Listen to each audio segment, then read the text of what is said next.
Kami dari kelompok 3 dari kelas 10 MIPA 2 akan mempresentasikan tentang konsep, teknik, dan prosedur tari tradisi. Sebelum itu, kami akan memperkenalkan terlebih dahulu. Nama saya Aisyah Salsabila Katia, absen 3. Nama saya Maulida Zahra, absen 21. Nama saya Nur Aulia Rahma, absen 28.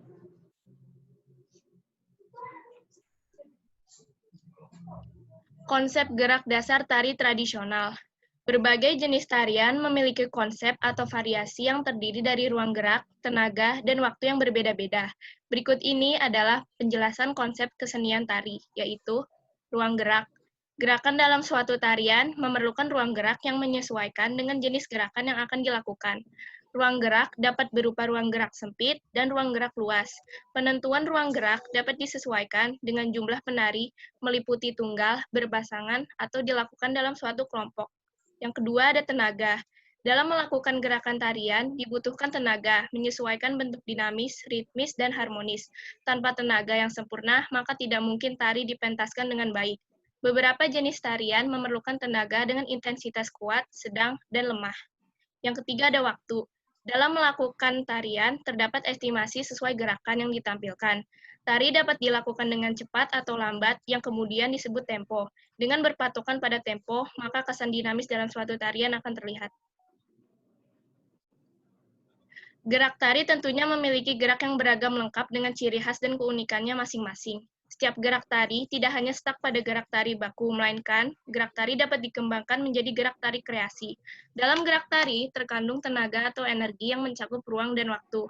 Artinya, gejala yang menimbulkan gerak yaitu tenaga dan bergerak, berarti memerlukan ruang dan membutuhkan waktu. Ketika proses gerak berlangsung, aspek gerak dibagi menjadi gerak bagian kepala, kaki, tangan, badan, dan jarak, menurut Adolf von Laban. Rentangan atau tingkat gerak, space, dan gerak yang kuat, lemah, dan elastis, penekanan, maka dari itu munculnya gerak tari tersebut berasal dari proses pengolahan yang telah mengalami stilasi, digayakan, dan distorsi pengubahan, yang kemudian melahirkan dua jenis gerak, yaitu gerak murni dan gerak maknawi. Gerak dasar murni. Yang pertama, ada gerak dasar tari bagian kaki. Itu ada adek-adek dalam bahasa Jawa, artinya adalah kesiapan sikap dasar kaki pada saat memulai untuk menari. Terus ada wedi kengster dalam bahasa Jawa dan secer dalam bahasa Sunda adalah gerak menggeser telapak kaki ke samping, kanan, dan kiri. Yang ketiga, ada trecet adalah gerakan bergeser ke samping, kanan atau kiri, dengan kaki jinjit, dengan lutut ditekuk. Dan selanjutnya ada trisik dalam bahasa Jawa, yang artinya adalah gerak berpindah tempat, maju mundur, dan berputar dengan gerali kecil, jinjit, dan tubuh sedikit direndahkan. Yang kedua, ada gerak dasar bagian tangan.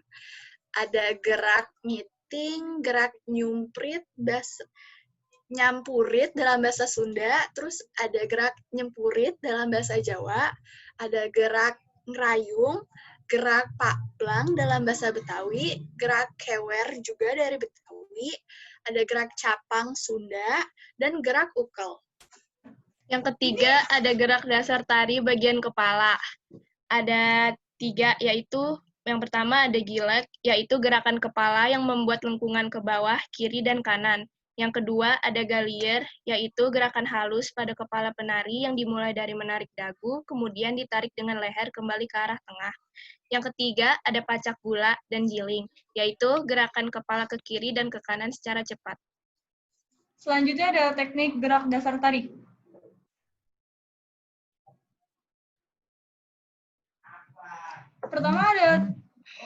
Pertama ada gerak kepala. ya serius.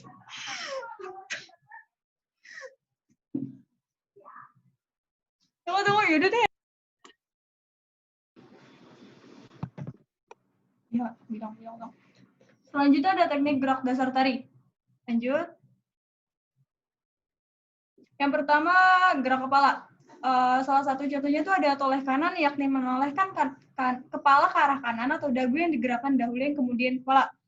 Selanjutnya ada toleh kiri, yakni menolehkan kepala ke arah kiri atau dagu yang digerakkan yang terlebih dahulu, yang kemudian kepala. Lanjut. Yang kedua ada gerak dasar tangan. Salah satunya ada nyengkiting. Nyengkiting itu pertemuan ibu jari pada jari tengah yang membentuk lingkaran. Jari yang lainnya melengkung. Lanjut. Yang ketiga ada gerak dasar badan. Salah satunya Danayung yang digunakan pada tari putra alus, posisi tangan kanan membaya mangap yang letaknya di depan dada, biasanya berpasangan dengan mingkis. Lanjut. Yang keempat ada gerak dasar kaki, salah satunya jengkeng. Jengkeng itu posisi duduk di atas kaki. Jengkeng pada ketiga jenis tari sangat berbeda. Pada tari putri, posisi kaki kanan sebagai tumpuan duduk, sedang posisi kaki kiri di depan kaki kanan. Pada tari putra, posisi kaki kanan sebagai tumpuan duduk, sedang kaki kiri membuka ke samping kiri. Lanjut.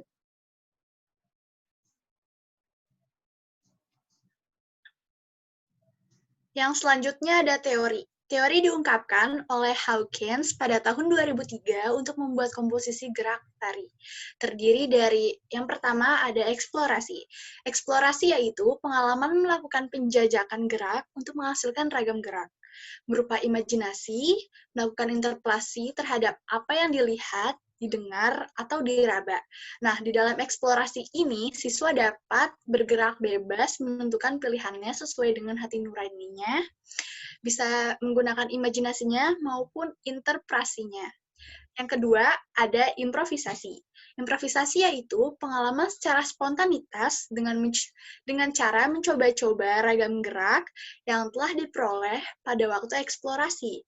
Hal ini dikembangkan dari aspek tenaga, ruang, dan waktu. Di dalam improvisasi ini, itu akan menghasilkan banyak ragam gerak. Selanjutnya ada evaluasi. Evaluasi yaitu pengalaman untuk menilai dan menyeleksi ragam gerak yang telah dihasilkan pada tahap improvisasi. Nah, di dalam evaluasi ini, jadi kita akan menyeleksi yang mana yang akan dipakai dan yang mana tidak akan dipakai pada saat kita menari nantinya. Hasil inilah yang akan digarap untuk tahap komposisi tari. Yang selanjutnya dan terakhir yaitu ada komposisi. Komposisi yaitu tujuan akhir mencari gerak untuk selanjutnya membentuk tari dari gerak yang sudah ditemukan. Di sini saya ingin menjelaskan mengenai teknik dan proses gerakan tari. Gerakan tari dapat dilakukan dengan baik dan benar jika sesuai dengan ketentuan yang berlaku dan sesuai dari mana gerakan tari itu berasal. Dalam melakukan gerakan dibutuhkan teknik dan prosedur yang berbeda-beda. Teknik berhubungan dengan bagaimana cara melakukan gerakan, sedangkan prosedur berhubungan dengan tahap-tahapnya, misalnya berjalan, menggunakan teknik jinjit, dan prosedur yang dapat dilakukannya itu dimulai dari badan bertumpu pada tumit dan melangkah step by step. Teknik dan proses gerak tari. 1. Teknik gerak pada badan. Oyok yaitu gerakan badan dicondongkan ke samping kanan atau kiri. Kedua itu engyek, gerakan badan dicondongkan ke kiri atau ke kanan dengan sigap tangan lurus ke samping. Yang ketiga, poloton yaitu gerakan arah pandangan. Keempat, oklak yaitu menggerakkan pundak ke depan dan belakang. Yang kelima, entrak yaitu menghentakkan badan ke bawah berkali-kali seakan badan mengeper. Yang kedua adalah teknik gerak pada kepala. 1. Galeong. 2. Geliur. 3. Gelengan kepala tengok kanan dan kiri.